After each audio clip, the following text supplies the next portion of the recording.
काल भैरव की पौराणिक कथा। शिव पुराण के अनुसार कृष्ण पक्ष की अष्टमी तिथि को काल भैरव का जन्म हुआ था।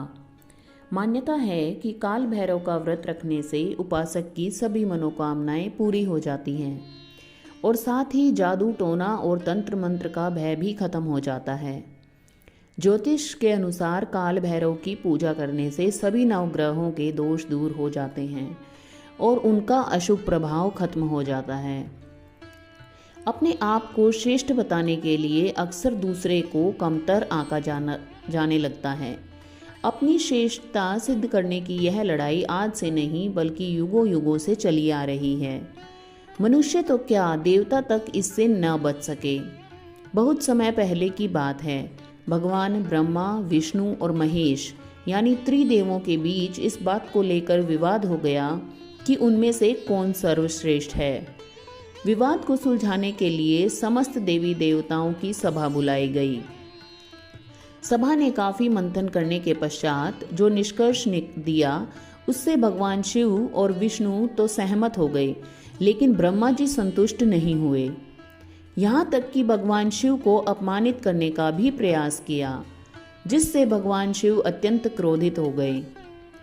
भगवान शंकर के इस भयंकर रूप से ही काल भैरव की उत्पत्ति हुई। सभा में उपस्थित समस्त देवी देवता शिव के इस रूप को देखकर थर्राने लगे। काल भैरव काला अष्टमी, जो कि काले कुत्ते पर सवार होकर हाथों में दंड लिए अवतरित हुए थे, ने ब्रह्मा जी पर प्रहार कर उनके एक सिर को अलग कर दिया। ब्रह्मा जी के पास अब केवल 4 शीश ही बचे।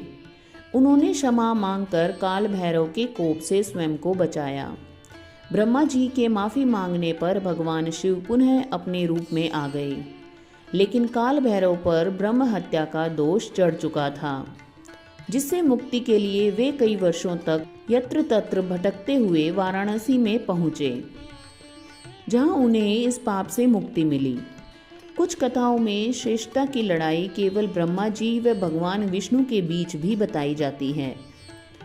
भगवान काल भैरव को महाकालेश्वर भी कहा जाता है।